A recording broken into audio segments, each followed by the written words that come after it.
Sumimasen minasan. Balik lagi di channel Satoria, di mana di channel ini kami bakal nge-review beberapa anime dan belajar bahasa Jepang bersama. Bersama gua Deriri. Dan di sini gua Yuri. Selamat menonton and Happy watching. Nguki.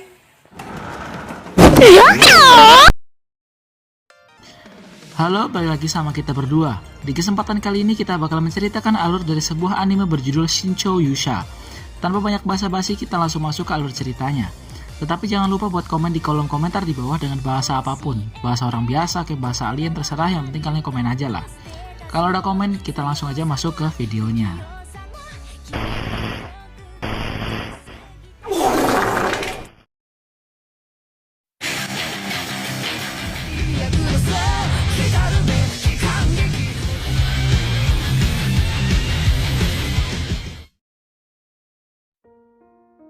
Nama animenya adalah Shinchou Yusha. Shinchou yang berarti hati-hati, waspada, dan bijaksana, dan Yusha yang berarti pahlawan.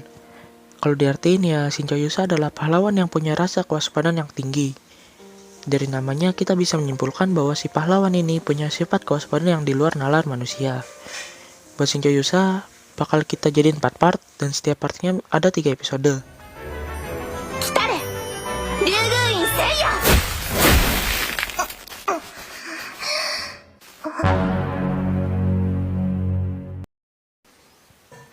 Kita masuk ke episode pertama. Di awal cerita ada seorang dewi bernama Listarte yang disuarakan oleh Aki Toyosaki. Jadi Listarte tinggal di sebuah alam, yaitu alam dewa. Dia diberi perintah untuk menyelamatkan sebuah dunia dengan tingkat kesulitan es. Jadi dunia yang dimaksud untuk diselamatkan ini adalah dunia yang dalam ancaman untuk dihancurkan dari Raja Iblis ya. Pokoknya Raja Iblis di sini merupakan villain atau penjahat di anime ini. Kalau dilihat dari tingkat kesulitannya, dunia paling susah buat diselamatkan itu SS. Dan peringkat S merupakan paling susah nomor 2, emang sedikit ribet lah dunianya. Untuk menyelamatkan sebuah dunia, seorang dewa harus memanggil satu orang pahlawan dari bumi. Dan dimulailah pemanggilan pahlawan itu. Sebelum dipanggil, Listarte harus memilih siapa pahlawan yang akan bersama dia sepanjang petualang menyelamatkan dunia. Dunia yang akan dia selamatkan adalah Gia Brande. Lalu dia memilih seorang pahlawan yang bernama Ryugen Seiya. Karena dilihat dari statistiknya, si Seiya ini melebihi rata-rata pahlawan pada umumnya. Intinya si Seiya ini OP sejak lahir. Untuk Ryugen Seiya sendiri disuarakan oleh Umehara Yuichiro.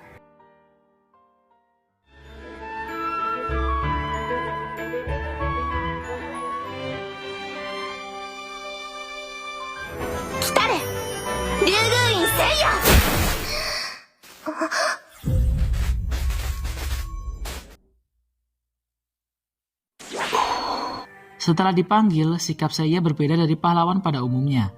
Dia merupakan pahlawan yang sombong, jutek, pokoknya gak jelas gitulah sifatnya. Biasanya pahlawan yang baru datang, mereka cenderung langsung ingin berangkat ke dunia yang ingin mereka selamatkan. Intinya buat lihat-lihat dulu dunianya tuh kayak gimana. Hal yang jauh berbeda dengan Seiya, dia malah justru meminta waktu pada Listarte buat latihan dulu.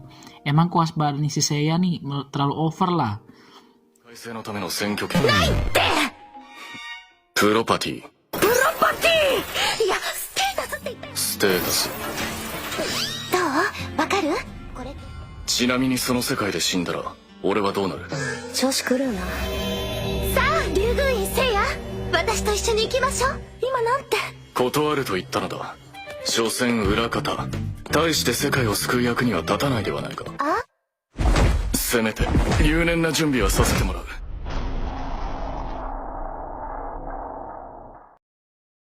Setelah saya latihan dan merasa levelnya cukup kuat buat terjun langsung ke Gia Brande, berangkatlah mereka. Cuman si saya ini punya jargon atau ciri khas sebelum dia berangkat. Lady Perfectory. Setelah itu mereka berangkat. Setelah sampai di Gia Brande, mereka berbelanja perlengkapan untuk si saya, dimulai dari jirah dan juga ramuan yang jumlahnya sangat banyak. Setelah itu mereka berjumpa dengan seorang anak kecil yang bernama Nana. Berkenalanlah mereka dengan si Nana. Di sini si Nana bakal menjadi penghubung di episode 2 nanti. Kisah dilanjutkan dengan Listarte dan Seiya mencari monster. Monster pertama yang dijumpai mereka cuma slime biasa. Sebenarnya buat mengalahkan slime gak terlalu susah, cuman gara-gara sifat bawaannya Seiya dan kekuatan Seiya yang berlebihan, dia justru membunuh slime dengan serangan bertubi-tubi yang sebenarnya itu tuh gak diperlukan. Setelah mereka membunuh slime, keadaan menjadi di luar kendali, di mana salah satu komandan pasukan iblis bernama Chaos Machina. Di sini gue panggil aja si setan lah, karena namanya susah banget, Chaos Machina lah. Si setan ini datang menghampiri mereka setelah dia menyadari ada seorang dewi yang baru memanggil seorang pahlawan. Keadaan tersebut sangat tidak diduga-duga oleh Listarte, sehingga mereka berdua lari dari iblis tersebut. Mereka kembali ke alam dewa dan kemudian cerita ini bakal dilanjut episode 2 nanti.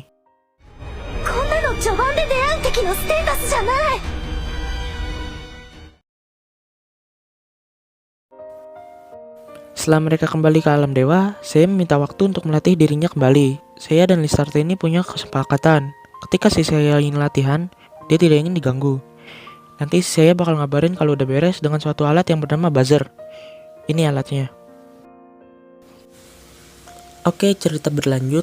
Di saat Listarte bosan nungguin Seiya nggak beres-beres latihannya, Listarte iseng-iseng buat melihat dunia mana yang dalam ancaman bahaya pakai alat yang buat ngeramal gitu. Tapi ternyata yang dia lihat dari alat itu adalah si setan tadi yang mencoba berkomunikasi sama Listarte. Si setan ini bilang bahwa kalau Listarte sama Seiya nggak ke situ, setiap 10 menit satu warga di sana akan dibunuh. Paniklah si Listarte ini tadi. Kemudian ia bergegas menuju tempat si Seiya untuk segera menyelamatkan desa tersebut. Listarte ini bilang tentang kondisi yang terjadi di desa tersebut. Dan kemudian, seseorang yang bakal dibunuh adalah ayahnya si Nana tadi. Awalnya memang Seiya ini menolak mentah-mentah dan bilang bahwa latihan dia belum cukup untuk mengalahkan si setan ini tadi. Percuma juga kalau dia langsung ke sana kemudian mati sia-sia. Warga satu desa bakal mati-mati juga kan? Emang terkadang kewaspadaannya Seiya yang terlalu over ini bagus buat keselamatan dia. Terjadilah drama di sini. Listarte menyinggung. Percuma punya kekuatan lebih tapi nggak punya rasa kasihan dan peduli.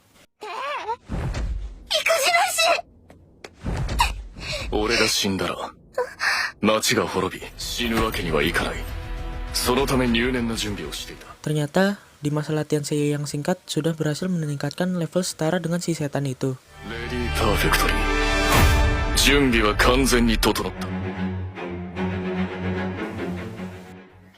Dari sini kita disuguhkan beberapa scene epicnya si Seiya.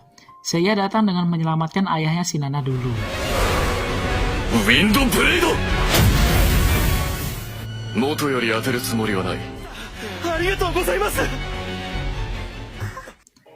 Setelah itu berdualah mereka bertumbuk gitu. Setelah keadaan mereka seimbang, si setan ini ngelihat statusnya si Seiya yang setara dengan dia. Ya karena dia salah satu antagonis yang cukup OP, dia kemudian merubah form tubuhnya menjadi lebih ke monster-monsteran lagi. Release! Kattaki datta kashira? Demo zannen ne. 全ての数値が跳ね上がっている。せっかく追いついたと思ったのに。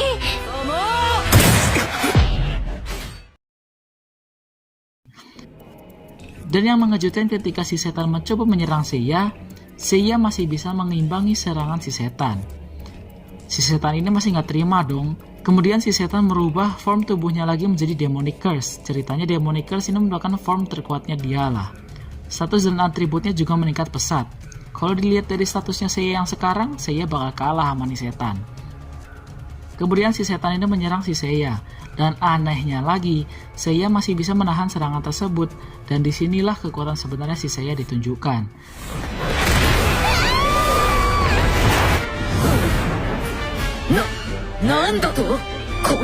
Ternyata selama apa yang udah terjadi sebelumnya, Seiya menggunakan sebuah teknik yang bernama Fake. Dan teknik tersebut digunakan untuk memasukkan status dan atributnya si Seiya. Jadi setelah status tersebut dibuka oleh Listarte, ternyata statusnya si Seiya ini 3 kali lebih kuat daripada si setan tersebut. Lanjut ke pertempuran. Ketika si setan udah mau menghancurkan seluruh kota, tiba-tiba Seiya muncul di depannya dan mengeluarkan jurus dia yang baru lagi bernama Phoenix Drive. Dan kemudian matilah itu setan.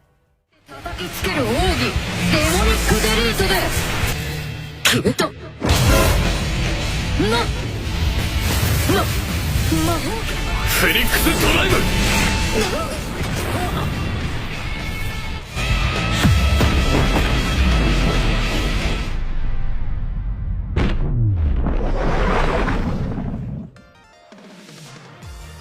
Setelah si setan ini mati, Listarte ini merasa terkagum kepada Seiya dan juga seluruh penduduk di kota mengucapkan terima kasih kepada Seiya dan Listarte.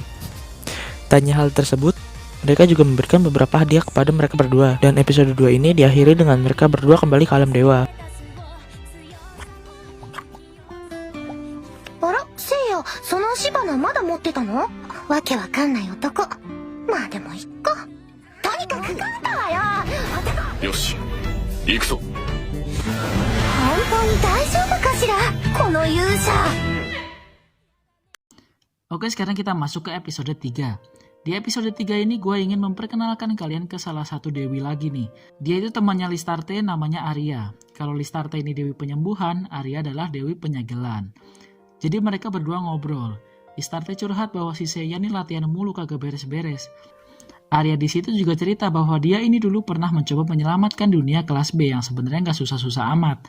Tetapinya itu Arya berhenti cerita dan gak pengen memperkeruh suasana. Kemudian, ここにいたのか、探したぞ。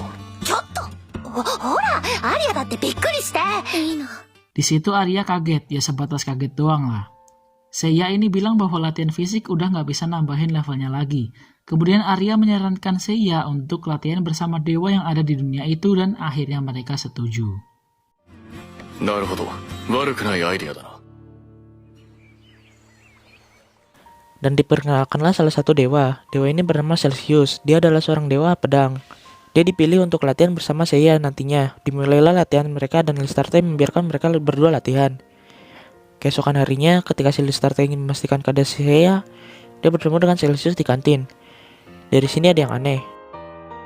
Dari muka-mukanya si Celsius ini, dia kena mental sama si Seiya. Cuma dia masih terlihat baik-baik saja.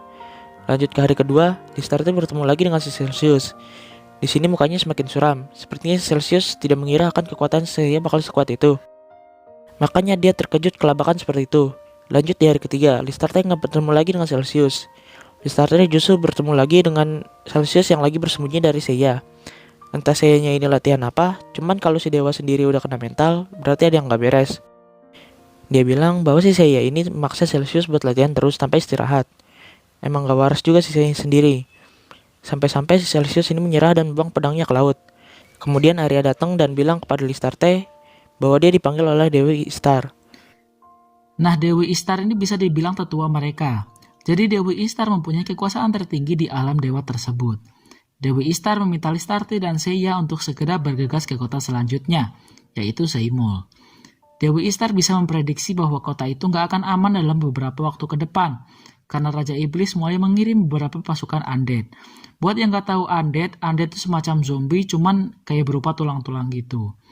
Dari situ Listarte mengerti dan langsung mengajak Seiya berangkat ke kota tersebut. Cuman, Listarte kaget ngelihat Celsius yang babak belur sama Seiya. Seiya pun udah siap dan bergegaslah mereka berangkat.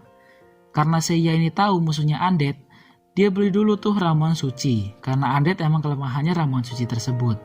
Sebelumnya Dewi Ishtar juga bilang bahwa mereka ditunggu oleh seseorang yang bakal jadi rekan mereka dalam berpetualang nanti. Sampailah mereka di sebuah kastil di Seimul. Mereka disambut oleh pendeta di sana.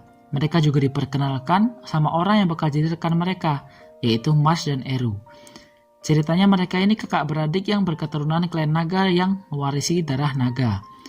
Tetapi Seiya ini malah melakukan hal yang tidak diduga-duga.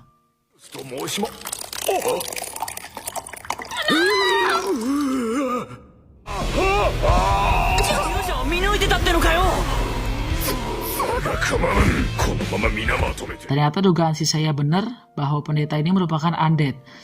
Emang kewaspadaannya si Seiya ini OP banget lah bos.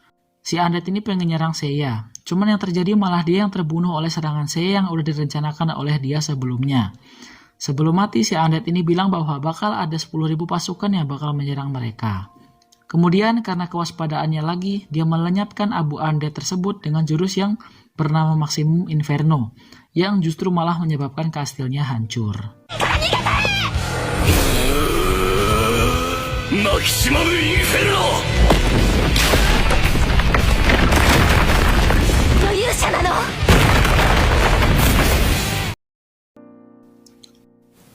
Emang sebenarnya OP banget sih saya ini, cuman aneh aja orangnya. Dan di akhir episode berkenalan lah mereka, si Mars dan si Aero dengan mereka berdua.